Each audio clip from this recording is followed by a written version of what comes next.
Agendanya dalam rangka apa, Pak? Kita kan kunjungan jenguk Amar untuk persiapan sidang tanggal 9. Ada yang dibahas, Pak, sama di dalam pengakuan? Yang dibahas itu kan persiapan sidang saksi. Besok kita kan mau hadirkan saksi ahli. Saksi ahli ada 4.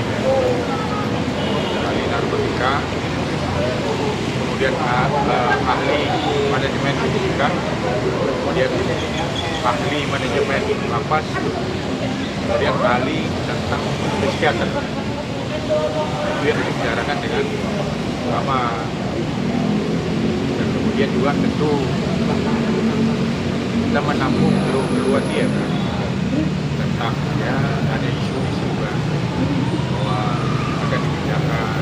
Kita juga akan mengajukan surat itu ke Dirjen Pemasyarakatan. Keberatan lah kalau kita dipindahkan, karena kan yang harus dipahami kan ajas praduga kan harus di dasar hukum kita kan ajas praduga tak bersalah. Jadi itu harus dihormati, itu hak asasi. Jadi kalau belum ada keputusan ya jangan ada lah isu-isu dulu kan. Tapi kalau bisa kuat, Pak, maksudnya apa yang dipindahkan lagi ke Nusa Tenggara? Ya isu lebih tahu media lah daripada kita kan. Ya isu itu kan juga sedikit meresahkan juga ke terdakwa sendiri kan. Tapi Abang sudah mau memastikan ke pihak terkait mengenai hal isu ini? Ya ini kan kita mau datang ke sana kan. Makanya juga minta secara resmi juga kan informasi itu melalui tertulis. Bentuknya Abang memberikan permohonan atau cuma menanggapi? Ya permohonan keberatan untuk Amar dipindahkan ke MK sebelum ada keputusan yang berkekuatan hukum tetap ingkrah. Tapi Abang sendiri terganggu juga, Bang, artinya dengan isu itu makanya jadi down aktivitas apa, Bang? Ya untuk terdakwa pasti down lah, ya kan? Jadi dia kan bisa kan konsentrasi menghadapi sidang tadi. Dan memang kita udah persiapan sekali itu. Habis ini kan kita mau ke sana mengajukan surat tersebut. Nah, baru nanti kita kan mungkin akan minta bertemu juga dengan Pak Dirjen. Harusnya kan kita minta transparansi lah, karena kan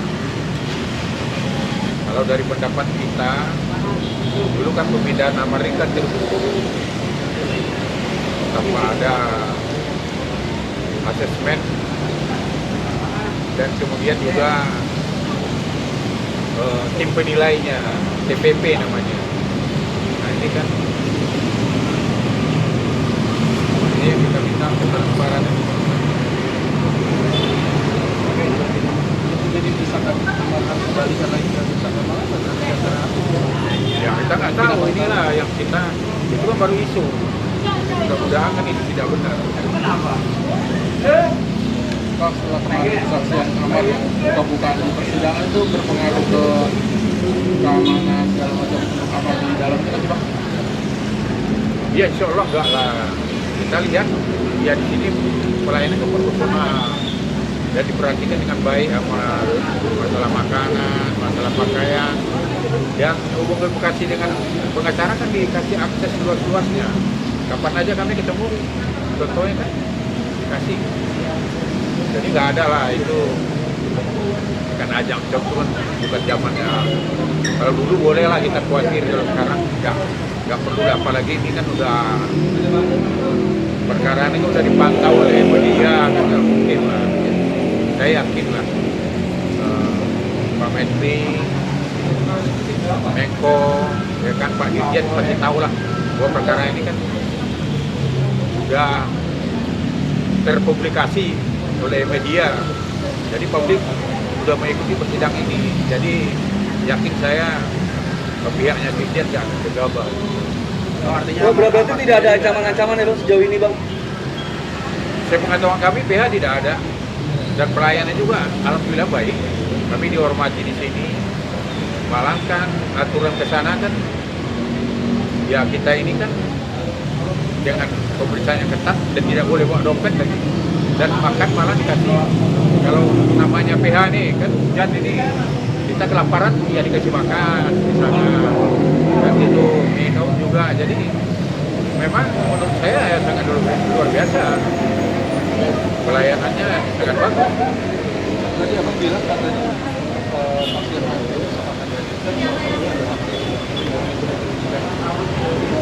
akan menghadirkan dari terkait masalah masalah. Ya kan kita lihat di persidangan menjelaskan banyak kejanggalan-kejanggalan dalam penyidikan ini. Nah itu yang bisa menerangkan nanti kan, ya orang yang ya ibaratnya orang yang pernah ibaratnya bertugas di polisi yang sudah sekian tahun mengabdi sampai pensiun. Jadi dan beliau kan dosen juga, kan dosen. Jadi otomatis kan keterangan beliau kan nanti akan membuka Pandora manajemen ini, Pandora kasus ini apakah terjadi pelanggaran manajemen, apakah kan itu. Tentu lebih yang bisa menerangkan kan penyidik internal sendiri. Contohnya kan Amar ini katanya kan dan kawan-kawan kan menolak penyidikan, ya, didampingi pengacara. Nah, dan tapi kan di persidangan penyidik kan tidak bisa membuktikan bukti penolakan semacam surat pernyataan atau formulir yang diisi yang ditandatangani oleh terdakwa. Nah, kan nggak bisa dibuktikan. Padahal itu kan dalam peraturan Kapolri dan juknis penyidikan oleh Kabar Reskrim juga kan harus ada formulir yang memang harus diisi ditandatangani oleh terdakwa dan penyidik di situ. Nah ini kan fakta persidangan nggak ada. Jadi aku bahwa mereka kan pengacaranya tidak pernah hadir. Nah kalau pengacaranya sesuai keterangan ahli tidak hadir tapi bertentangan ini, berarti kan BAP kan menurut ahli kan cacat hukum. Ya kalau BAP cacat hukum berarti kan berpengaruh ke dakwaan, karena dakwaan itu disusun berdasarkan BAP. Nah, ya kan? Nah, otomatis ya media pasti tahu lah kalau memang benar-benar hukum ini ditegakkan, maka keadilan juga harus diberikan kepada terdakwa. Bang, terkait permintaan Amar untuk ketemu anak-anak, sudah ada respon dari Iris Bella belum?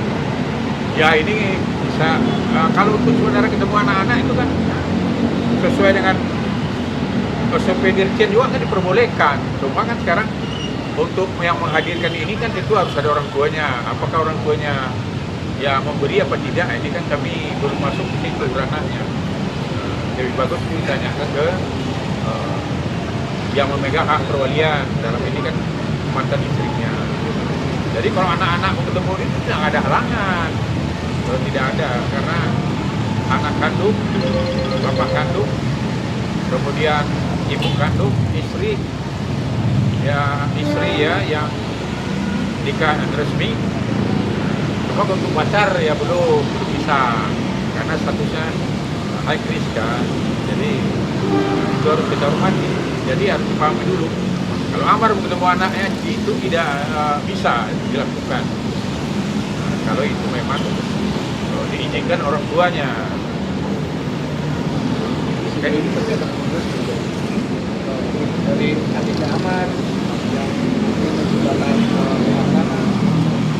Kalau itu tanya Madis, karena kan kami kalau untuk hukum itu kan lebih dekat adiknya. Saya kan memang tidak pernah berhubungan dengan mantan istrinya. Dari Tadi di dalam ini ada obrolan apa Pak? Hah? Ada obrolan apa dengan Amar? Ya seperti kami bilang tadi kan obrolan tentang persiapan perkara sidang besok. tentang ahli ini yang kita hadirkan, oh ini lo kamu setuju apa enggak. Karena pengacara bekerja kan berdasarkan apanya klien kan. Ahli-ahli ini ya berarti dia setuju, ya berarti kami hadirkan besok. Ada berapa ahli dan ahli apa aja yang akan dihadirkan bang? Hah? Ada berapa ahli dan ahli apa aja? Ada 4 ahli. Apa aja ahli? Ya kan tapi udah ngomong jadi kurang rekaman dong. Tapi mungkin ada rencana atau sudah menjadwalkan bang untuk bertemu pihak Irish Bella untuk ngomongin soal anak-anak bang? Itu tanya sama adiknya Arman, adiknya. Oke. Oke. Berarti hari ini juga langsung kasih surat atau besok Pak? Oh saya sekarang memang mau ke sana. Oh sekarang saudara. Mau ke sana. Karena aturan jam 1 tapi kan karena banyaknya diskusi yang kami laksanakan. Tentu surat yang akan kami berikan sesuai dengan etikanya pengacara kan harus disampaikan dulu ke amarnya. Karena kami kan kuasa mewakili, mendampingi, mempertahankan hak pemberi kuasa. Nah, jadi kami kan harus koordinasi dulu sebelum berangkat ke sana. Nah, alhamdulillah dia setuju ya, nanti akan kita ajukan. Nanti di sana cuma menyerahkan surat aja bang. Ya udah pasti kan, pertama surat dulu. Surat itu nanti kan bisa aja kita nanti diundang, ya kan? Surat itu kan pasti juga kita ya kita tengok sikapnya dirjen pemasyarakatan. Itu beliau kan pastilah menghormati hak-haknya napi juga kan. Kan gitu. Bang, yang jadi keresahan Amar sendiri mungkin di sana apa sih Bang? Akhirnya ya tidak mau back lagi ke RK sendiri. Ya mungkin keresahan itu ya jauh ya dari keluarga dia. Kemudian juga ya mungkin kata-kata Nusa Kambangan itu kan seram juga ya. Ya psikologis lah. Kemudian kan kalau kita tengok kan perkara Amar ini kan ya kan belum bisa dibuktikan ya. Belum ada keputusan. Harusnya kan itu memang sesuai dengan aturan KUHP ya, KUHP. Itu kan harusnya belum bisa orang dihukum sebelum ada keputusan yang membuktikan dengan keputusan hakim bahwa dia melakukan yang diberikan sanksi ke dia sekarang. Kan Amar disanksi karena melakukan dugaan itu kan. Harusnya ini kan proses ini harusnya kan belum bisa. Amar ini kalau kita lihat di Permen nggak salah Permen 18 ya tentang Kementerian Hukum dan HAM. Kemudian Undang-Undang Nomor 22 juga tentang pemasyarakatan kan harusnya belum bisa karena kan harus ada asesmen dulu, harus ada sidang TPP kalau nggak salah ya.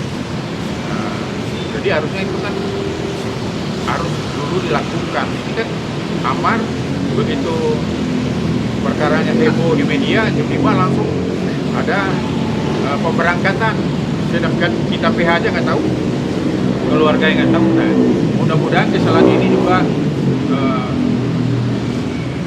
ya kita minta jangan dilakukan lagi lah oleh pihak presiden. Jadi ayolah, negara ini kan negara hukum, sama-sama kita hormati aja hukum.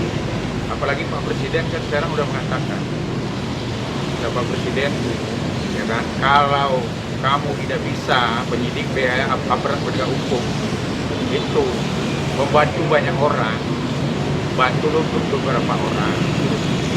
Kalau tidak bisa juga bantulah untuk 1 orang.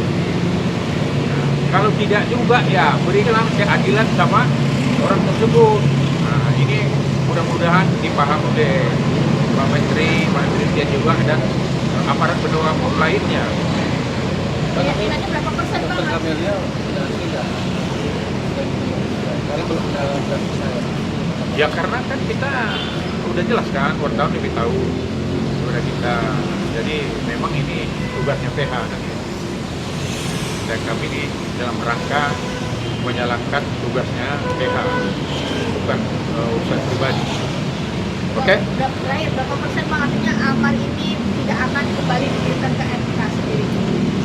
Keyakinan Iya kalau kita, kemarin. ya kalau kita bicara proporsional ya hukum ya sulit lah dipindahkan. Ini kita bicara hukum dulu.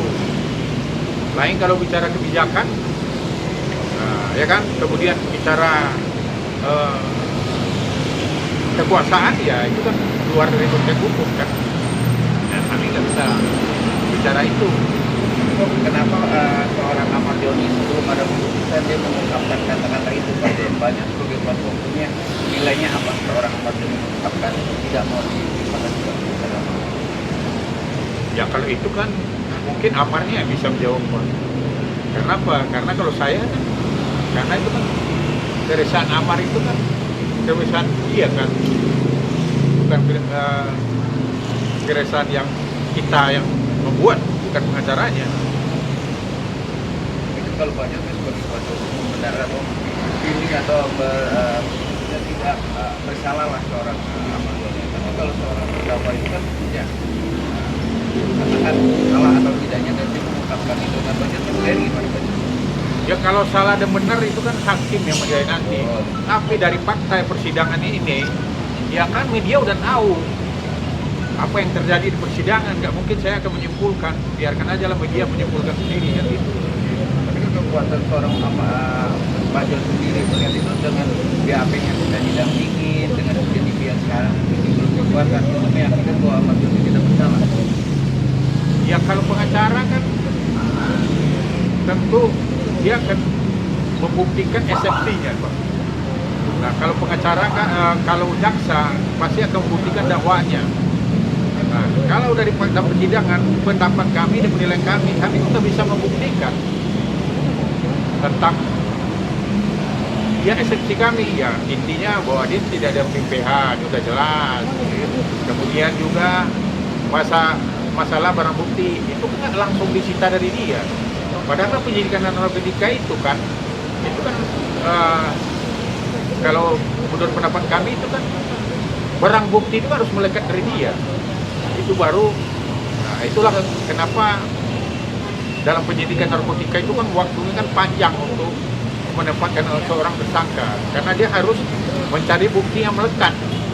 Nah sekarang kan dari fakta persidangan ini kan yang asli melekat kepada Amar kan belum terlihat kalau menurut kami ya. Sekarang apa yang langsung itu kan disita antara keterangan dari petugas lapas dengan penyidik kan berbeda, Pak. Kata kalau di BAP-nya 3 dari saksi penggeledahan, polisi tidak pernah melakukan penggeledahan, ya kan? Nah, kemudian dari pihak lapas yang melakukan penggeledahan dia bukan polisi. Nah ini aja kan jadi saksi yang itu yang ditampilkan oleh jaksa aja udah ya tidak sinkron, tidak apa ya? Ya nama saksi itu kan saling mendukung. Ini kan bertentangan. Nah, kemudian kan kita lihat juga saksi yang jadi kunci di sini adalah kan untuk Ahmad Doni ya. Kan hasil penggeledahan Pak Eka. Eka Kertaraja ya, hukum ya. Nah, ternyata kan deputi persidangan keterangan saksi semalam itu kan saksi fakta yang mantan napi yang menurut dia juga adalah sebagai apotek di sana. Ada bukti transfer ke rekeningnya Pak Eka kan. Nah, terus apakah bisa ini kualitas dan integritas saksi ini kita bisa percaya? Ini kan